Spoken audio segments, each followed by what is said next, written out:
Yes, people, welcome back to the SPTC Podcast. I, as always, am your host, Jay Mcintosh, joined by Mr. Simon Phillips. I assume basking in the beautiful sunlight of an England victory. Did you enjoy the game last night, Si? Yeah, I mean, I had heavy eyes, but I did manage to just about stay awake through the whole of it. I get up early at like 5:30 every single morning, so staying awake till 11 is a real task in itself. But yeah, the game was good. The first half was very bland, but I think obviously Thomas Tuchel said something at halftime and shook them out.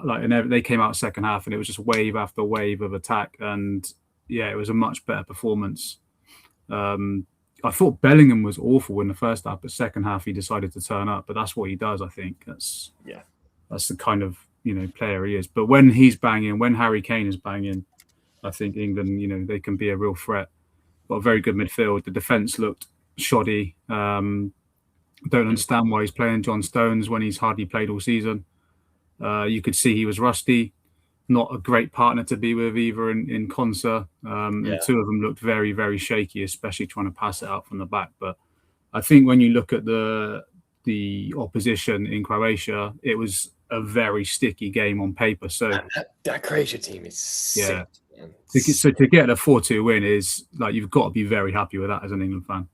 Yeah, I think we're here to talk Chelsea, but I'd say for England, the thing that gave me the most cause for joy, I think Harry Kane's header was unreal. But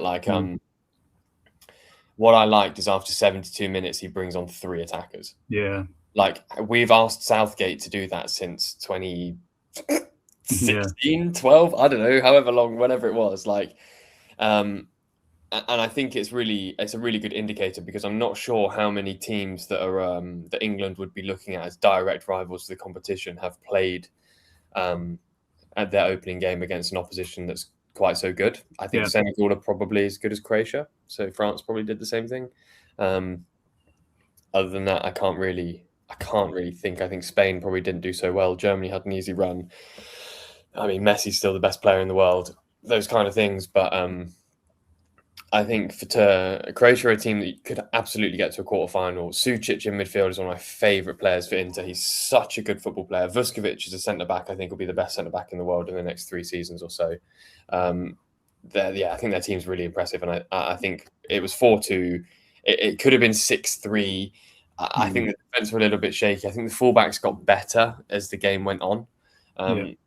I think Reece could have done a little bit better for one of the goals, but it's maybe a bit harsh. I think Pickford could have as well. But I think it's just a little shaky from the start. But like you say, putting 4 and you could have put more against them. Is happy days and good to see Kane on the score sheet and Rashford as well, because everybody knows in this podcast I'm a big Rashford. He's so good at football. So that finish was just sublime, so good to be able to have that composure when there's that pressure on you. Is just to slot it in, it makes it look easy, but that's really difficult, even mentally to make that. He's head and shoulders above what we see at Chelsea, genuinely. But yeah, great start for England. I think that Ghana and Panama should be games that they win comfortably as well. And I think that it's looking like it's going to plan so far. Talking of things looking like they're going to plan so far, Enzo could be off to Real Madrid. Cucurella has gone to Real Madrid. And I think we'll start with the sort of Real Madrid, what's the phrase I want to use? The sort of, I suppose, the Real Madrid episode that we're going to be sitting through for the next week or two, maybe a bit longer. Obviously, Cucurella's gone there. It was about 52 million, something like that. I see nodding. Yeah. And subsequently, this has opened up a sort of can of potential transfer worms that I think we can discuss a little bit. So the state of play, Si, is Cucurella's gone there. Enzo, we know, is sort of twerking for the move. Which I don't actually mind so much, but I know it upsets some fans, but it's Real Madrid, so whatever. And therefore, the names that have come up have been Dean Howson, Tchouaméni, Camavinga, and I think the name that maybe we should start on is Alvaro Carreras, the left-back side, because is there something happening there? Yeah, that's definitely got legs to it. I think it was Bobby Vincent from Football London asked Chelsea about it, and they played it down to him. But since then, Romano's put a post out about it. So, and then some other like Madrid sources this morning have been talking about it. And I've heard that basically Chelsea have spoken about him in the Cucurella talks, and obviously they've got Cucurella coming in now, so they're definitely going to sell a left back, maybe even two. And he's one of them that they put up for sale basically, and told him that he needs to find a new club. So Chelsea have basically put his name to Alonso, asked him what he feels about it. Alonso, I believe, has given quite a positive reaction, and they're waiting for him to give it the full sign off before they go in and try and negotiate a fee. But I think the fact that Alonso likes him, the fact that his transfer fee wouldn't be too big. What would it be? I believe we could probably get him for around 40 odd million, something around that area. So, you know, in today's market, that's not a lot for an established left back. Who, you know, we were just talking off air. He's got a lot to offer. I'll let you detail that a bit more in a minute. That's more your ball game than mine. But yeah, Chelsea, I believe this one's going to have some legs, and I think we might start hearing more and more about that as the days go on. Because Chelsea are going to place Cucurella with someone.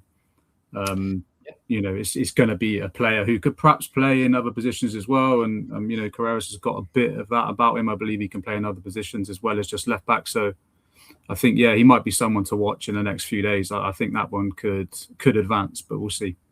Yeah, I mean, he's a really interesting player, Carreras, and I think he's been someone that people have had an eye on for a while.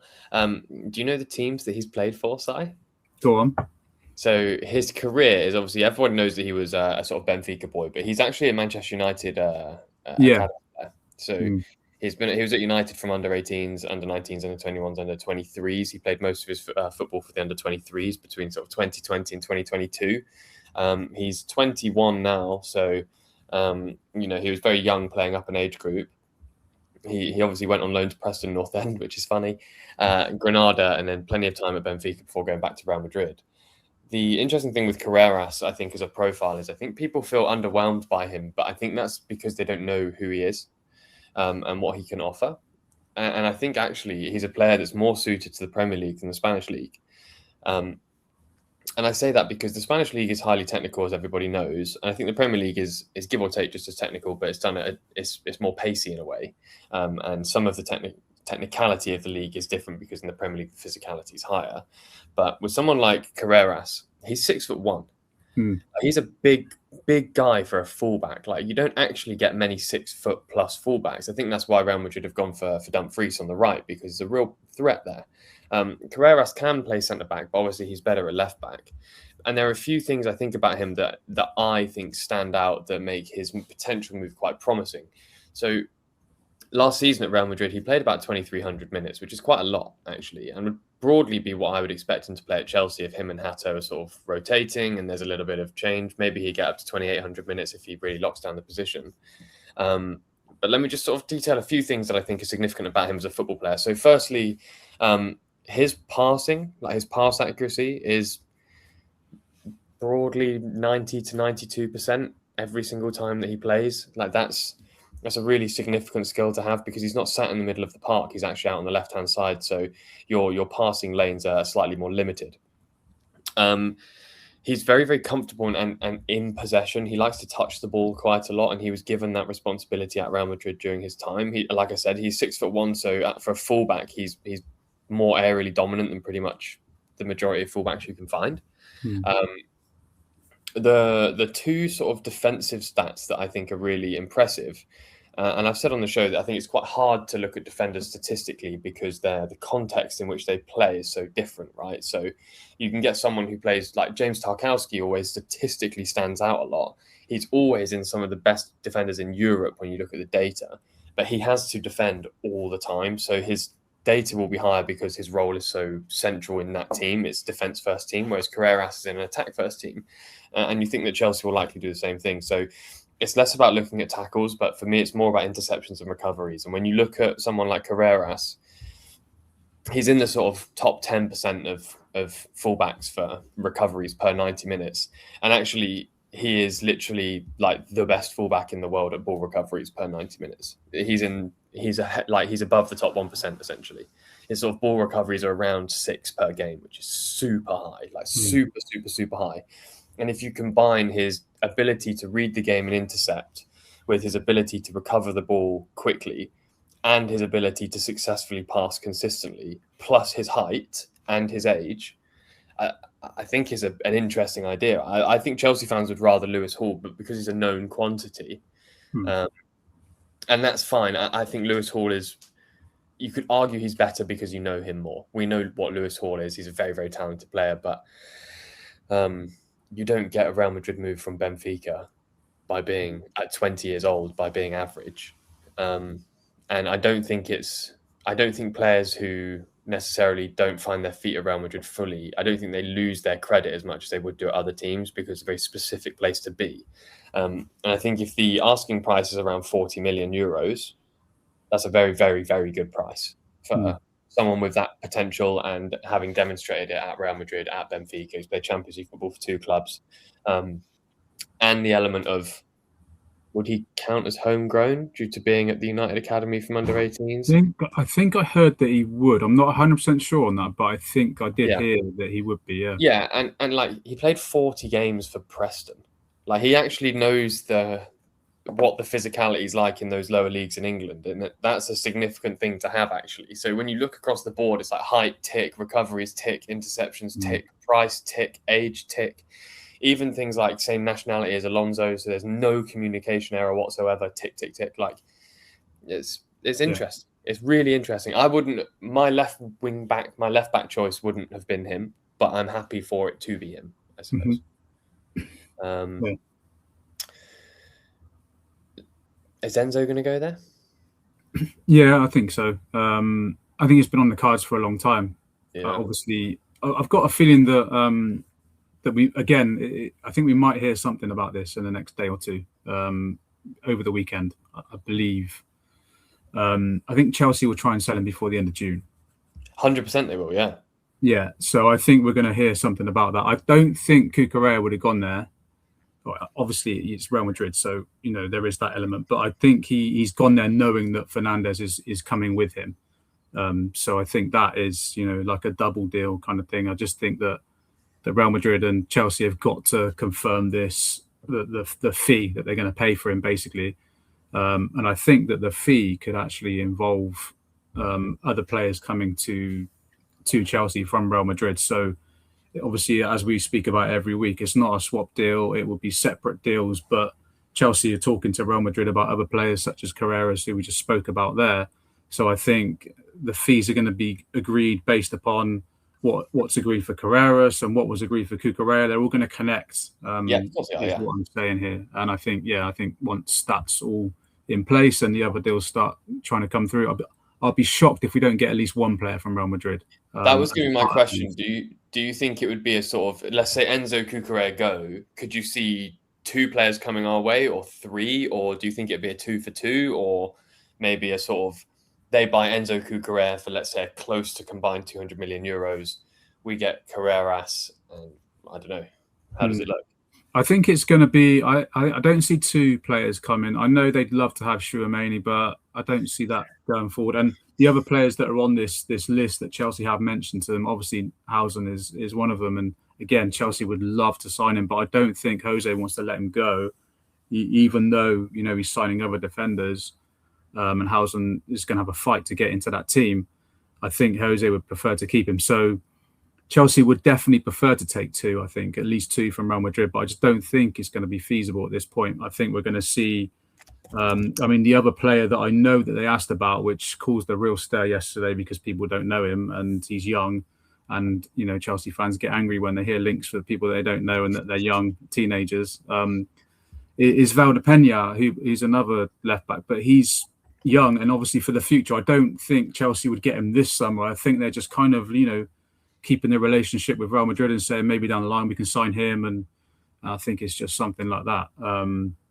But yeah, so they've got a really good relationship with Real Madrid, which is going to help. And I can see one player coming at the moment with Fernandes and Cucurella going the other way.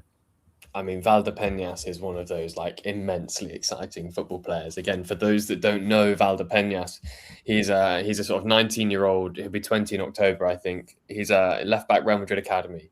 He got his debut for Real Madrid under Alonso, as did Garcia up front. The thing with Valdepeñas that I think is really interesting is he's 6'2", but he is like Mickey van der Ven fast. Like he is frighteningly fast. Like he is blisteringly quick. Yeah, like he is a massive problem. Like if you have him on FIFA, you pace it straight down, completely unstoppable. But yeah, I think with him being 19 and Carreras being 21, it's likely to be one or the other, I think. And given Valdepeñas is basically the same age group as Hato, even though I see Hato actually as a centre-back longer term, I think for getting him minutes in this team, I can see Carreras and Hato sharing that left side, with Hato maybe being an auxiliary left-sided centre-back if we play in a 3. But Valdepeñas is super exciting. Okay, so let's just stick with the midfield for a sec, Si, because I want to talk some more defenders in a minute. But let's just say Enzo leaves. Now, Enzo is not the only Chelsea midfielder who could potentially leave in this window. And it's going to be really interesting, I think, as an indicator of what Alonso wants to do as to who will be here when the season starts, because Enzo aside, you've got Caicedo, who's obviously going to stay. And I think Caicedo wants to be a Chelsea player, so that's great. But Lavia and Santos, there are some rumours beginning to swirl. The Lavia ones a few weeks ago from Monaco. I haven't seen any concrete links for clubs being interested in Santos, although I imagine they are. But let's start with Lavia first. Is the Monaco link the strongest one? Yeah, so far I've got a feeling there's more bubbling up with both of these two. That's actually come out in the media yet. I know that before Alonso was appointed, Chelsea were very concerned about Lavia's injuries and lack of game time, and they were thinking that they might need to, just rip the plaster off with him and just move him on. But they're not going to sell both. They're definitely going to keep one of them because they're going to need that depth still. Who would you keep, Si? It's a really difficult one because I love Lavia. I really do think he's a very good player, and we've not seen anywhere near the best of him yet. When we signed him, I was so excited. I didn't even think the fee was like ridiculously high. No, it wasn't. Yeah, I thought it would prove to be a good fee. So, yeah, I mean, it pains me to say it, but I think looking at the short term rather than a long term, because I believe we need to have success this season, I would probably have to just throw the towel in with Lavia and keep Santos, just because he's more durable, he's more reliable, he's more consistent at the moment. He's more of a goal threat as well. Yeah, true. Yeah, it's a tough choice though, isn't it? Yeah, I think Santos is more robust, and I think Lavia is more technically gifted slightly. Yeah. But I would choose Santos over Lavia in this team. I think the captaincy of a young age, he's very, very good in the air. He's more robust than Lavia and is more of a goal threat. But I think Lavia has that sort of, you'll remember, sign. I'm sure a lot of the listeners will. Do you remember Abu Dhabi at Arsenal? Yeah. That played about 5 minutes, but everybody says he's like better than Yaya Toure.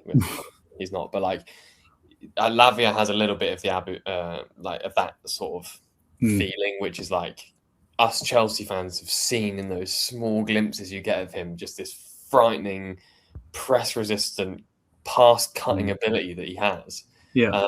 But then, like, he's made of matchsticks, so he is like a walking house of cards. So it's just going to fall down all the time.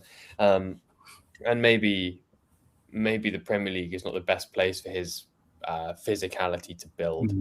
France is a physical league, but it's a slightly slower pace, and so that might suit him, and I wonder what the fee would be, but I reckon it'd probably be around half what Chelsea paid for him, and maybe with a sell-on clause as well to sort of get some of that back. But if he were to leave, the names that we're seeing at the moment, Si, certainly you've reported on the site, we'll talk about them together, I suppose, would be Adam Wharton and Lucas Bergvall from Tottenham, who has upset some fans with that link. So talk to me about what you've heard, and then we can talk about the players themselves. So I have seen some good reactions for Bergvall as well, but we'll go to that in a minute. So in terms of the news, I heard again Bergvall today. So it was about 3 months ago I got given his name and saying that Chelsea were looking at him because they were looking at teams who could get relegated and looking at some opportunities to sign some of their players. At that point, Tottenham looked like they might be getting relegated. So Chelsea have always really liked Bergvall. And they've watched him all season. I've heard that they've now had scouts watching him again at this World Cup, in particular his first game that he played the other day. Mm-hmm. One of my sources said to me yesterday that Chelsea are very much looking into Bergvall again now. So he's come back into the conversations. Again, they'll put him to Alonso, see if Alonso would be keen. And I believe this is some information that I can't speak about because it's Rob Prattley's information, and he got it from the king himself, Mr. Rob Prattley. Yeah. But it's good info. But I can't obviously say what it is because he's not allowed to. He's got to wait for the source he got it from to put it out first. But it's info that does suggest that Bergvall might be attainable this summer. Because I immediately thought Tottenham are definitely not going to sell him, but there's a chance that they actually might. When this info comes out, I'll link it into the live blog or wherever I am at that moment to see what it is. But yeah, he might be gettable this summer. And Wharton is a player who Chelsea have courted all season. He is he's the top priority midfielder that they want in. So it's important to say this bit. A lot of people have been getting confused. If Chelsea get Bergvall, big if. He wouldn't be seen as an Enzo Fernandez replacement. He'd be more seen as a Lavia or a Santos replacement, whichever one goes, likely to be more Lavia at the moment. And then Wharton, if Chelsea do go for him, is being looked at as more the high profile, at least, to replace Fernandez. Mate, Adam Wharton under Xabi Alonso. He's an Alonso player, right? Isn't he? Yeah, like even... I could probably, I might even write something for the site if it comes up, like the Wharton thing's super concrete, because actually, like, there's some statistical mapping you can do that you can put Adam Wharton's statistical mapping is very, very similar to Xabi Alonso as a football player. Right. Though he's actually a better dribbler, less good at shooting, but there's a lot of statistical similarities between the two players actually that's really fascinating. And I think that I want to talk about Bergvall more than I want to talk about Wharton, because I think the audience and the listeners know more about Wharton, and certainly are maybe more disposed to Wharton. But I think in terms of the standout things of Wharton for those that need it, not that I think many do, his passing's very good. He could certainly improve his pass accuracy, but again, I think that's a lot of it's down to Crystal Palace play style. And I quite like that his role is to also be quite a risky player as well, and to sort of do that sort of Bruno Fernandes thing of try the pass, and if it doesn't work, it's worth doing. I think that's really, really good. And then you've got certain things that just stand out unbelievably. So, I mean, in terms of his chance creation, in terms of all midfielders in Europe, Adam Wharton's in the top 2% per 90 minutes. Like his quarterback element is so good. Like he's really, really, really good at that. He's actually pretty good at winning duels as well. He draws quite a few fouls. He's a very successful crosser. In terms of chances created, he's in the top 2. He's in the top sort of 10%. But in terms of big chances created, he's in the top 3%. So when he does create chances, they are huge chances. The one thing that disturbs me is the price. Yeah. Because they're going to ask for about 100 million. I think you could probably get him for 80. Yeah.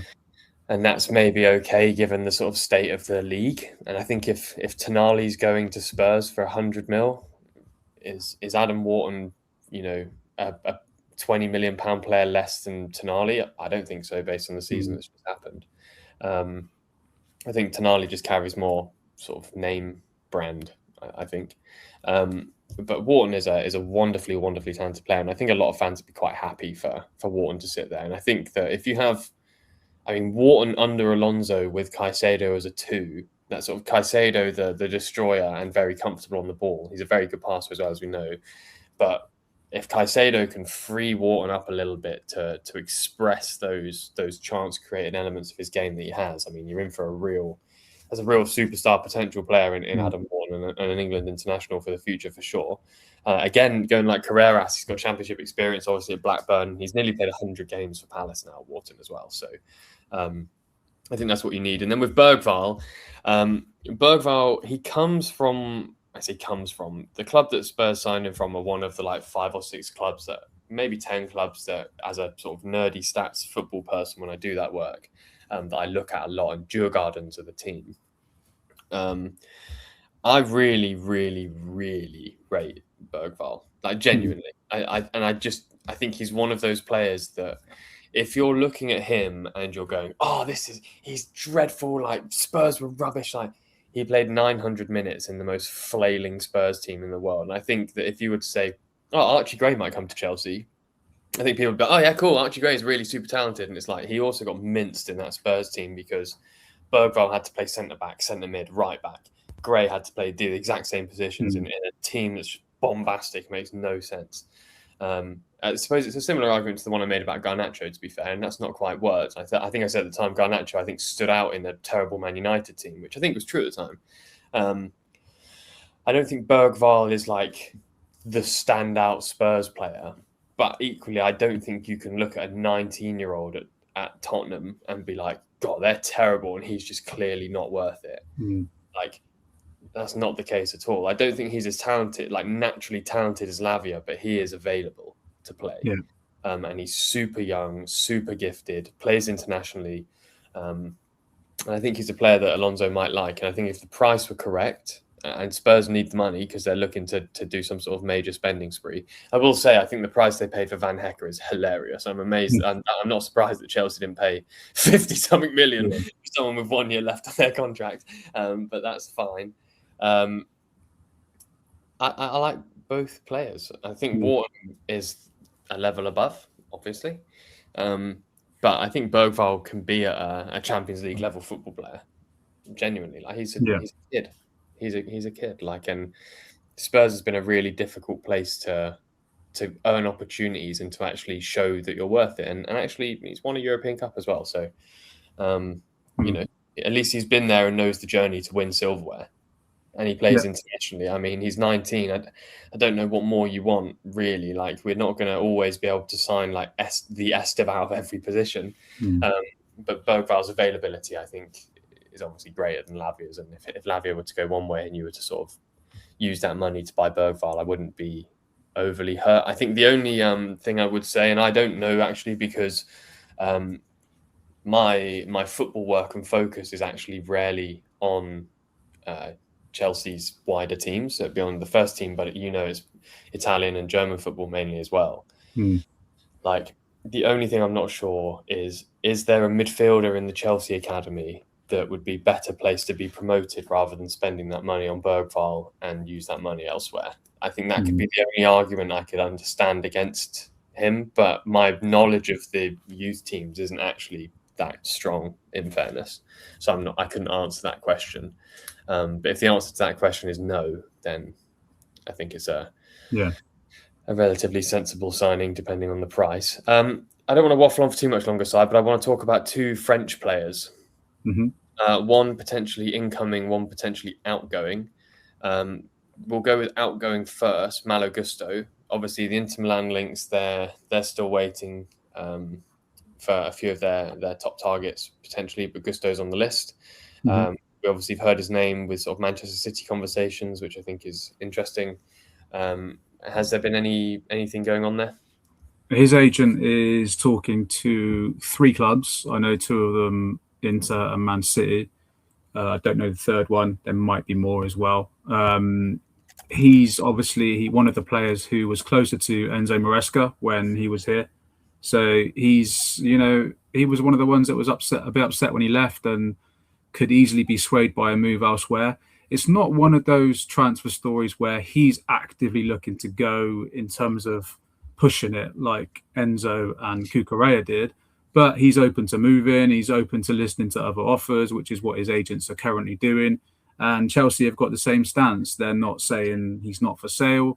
They're not calling him one of the untouchables. If an offer comes in, Chelsea will definitely listen to it. And I do think Maresca liked him. So there is definitely a chance that Man City do send an offer in. I don't know whether it'll be a cheeky lowball offer and see what Chelsea do, or whether they're deadly serious about trying to bring him in. But it's definitely one of those ones that's hovering on the edge of it could spark up. And Chelsea are certainly looking into different options at right back to potentially replace Gusto if they have to. I haven't got any names there yet, but yeah, the only name I've seen is the same one that Inter Milan have been looking at, which is Palestra from Cagliari. Yeah, I do think that is a serious link as well. Obviously, nothing's happening yet, but I do think he's definitely a player that Chelsea are looking at.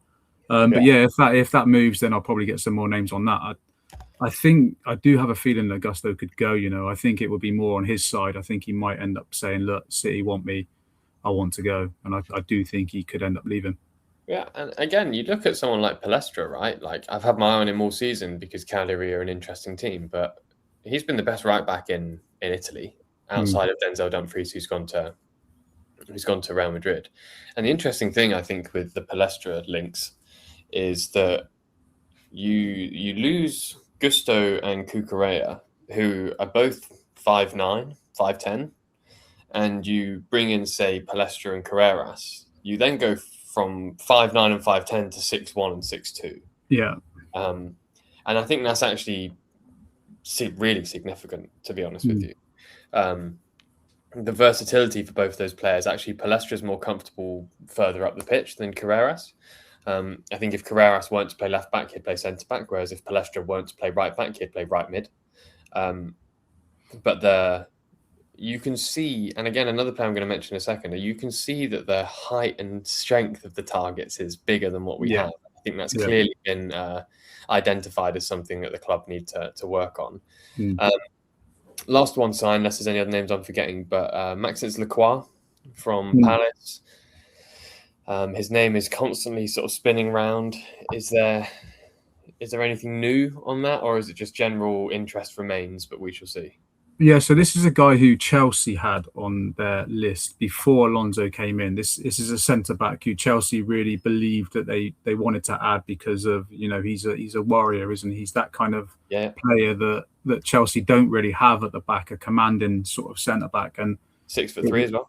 Yeah, tall, rapid, a solid defender. Well. Yeah, I mean, I really like him, but the thing that we come to is Alonso going to like him, because he's not the best ball playing centre back, right? So is he going to be someone who Alonso wants to slot in there? And that's where I think that Chelsea might sway away from him, because I think Alonso will probably say, no, can you find me someone with those attributes, but who's a bit better on the ball? And I don't know whether we're giving him a discredit, but there's probably better ball playing centre backs who have the same attributes that he does. Do you know what? I think, again, statistically, it's a really difficult one to look at, because the nature of the way that football's played, especially in the Premier League, but everywhere, the players that take the most touches are centre-backs.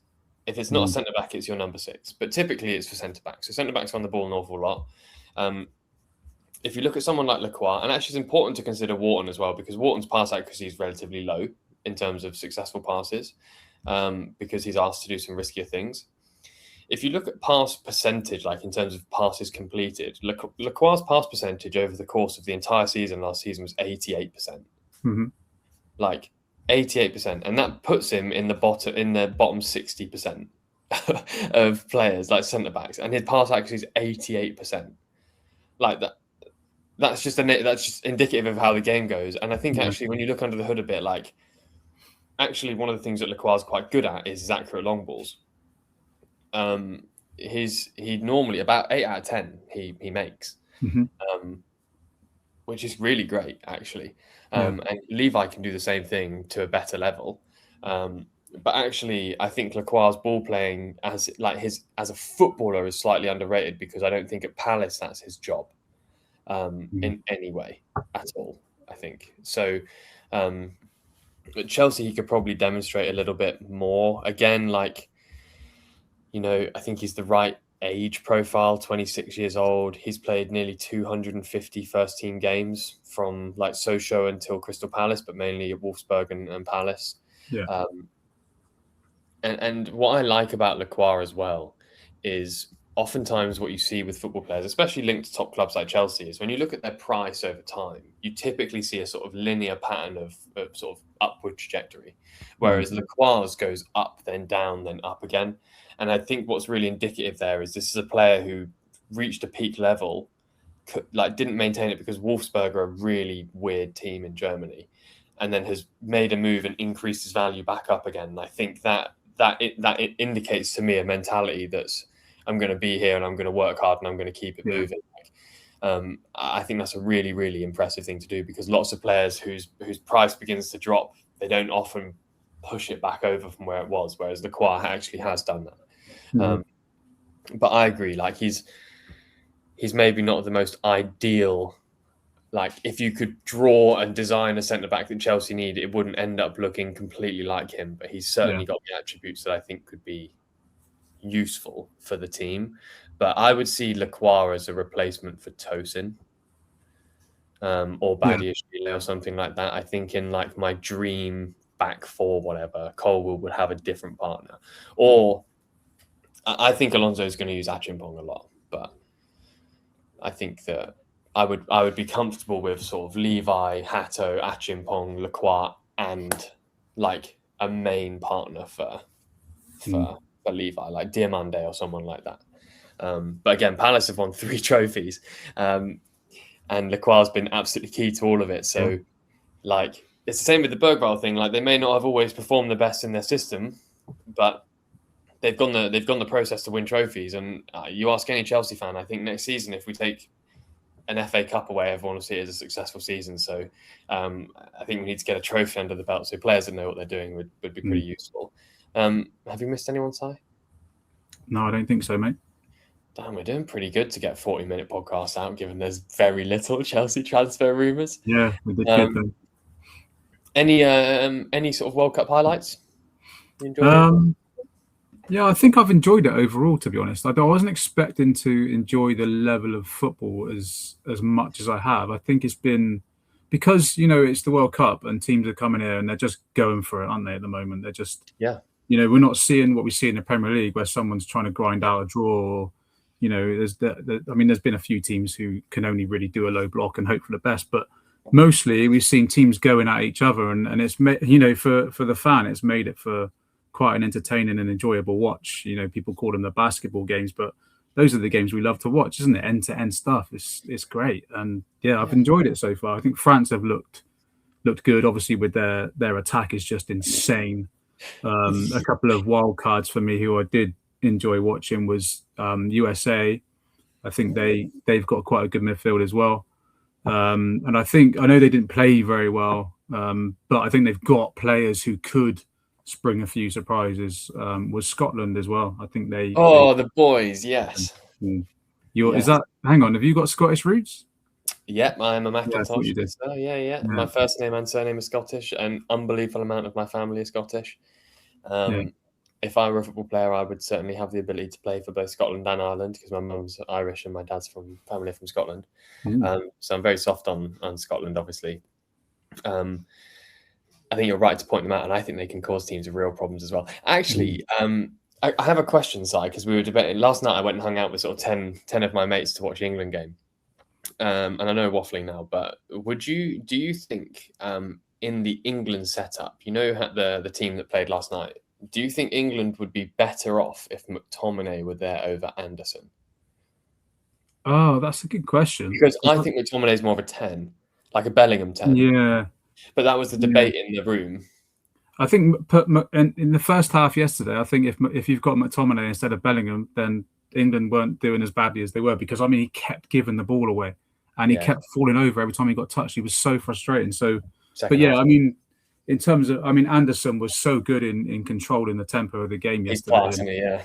Such an important player for England, and I do think that midfield three, if they're on form and if they're ticking, then it's going to be very good. Yeah, agreed. I'd say my highlights so far have been Messi. Obviously, he's just the greatest player ever played.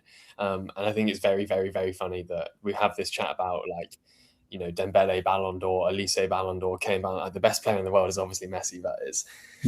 That's fine.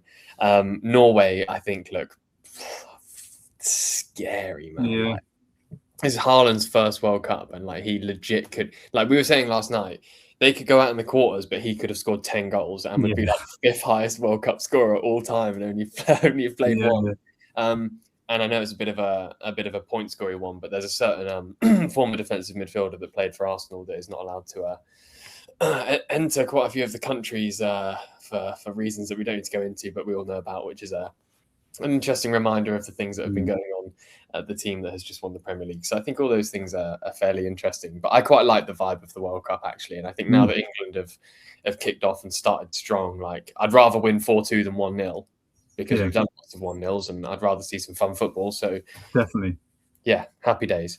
Okay, well, we'll be back next Thursday, as always, to talk through all the sort of Chelsea transfer stuff. I'm expecting things to still be a little quiet, but as we pick up towards the end of June, lots of clubs are going to want to do some deals getting players out. So I would expect between now and next Thursday, we see a sort of slight ramp in rumours. We know that Tuchel has said himself that he's comfortable for players to move clubs whilst at the World Cup and sort that and deal with that, which I think is actually a sort of very modern perspective for him. But yeah, I'd say things are broadly quite positive. Okay, we'll leave it there. Si, do you have any articles or anything coming out that anyone should know about? Well, the Wharton one we just discussed is not out at the time of speaking, so go and check that one out when it's out. I think it's out about 1 o'clock today. Depends on when you're listening to this, but yeah, all the rest of the stuff we spoke about is in more detail on the website now, so go and check those out. Yeah, perfect. All right, guys, until then, have a lovely weekend. Si and I'll be back next week. Enjoy the England games. Enjoy any game of any nation that you're supporting, and until then, we'll catch you next time. Bye-bye, guys.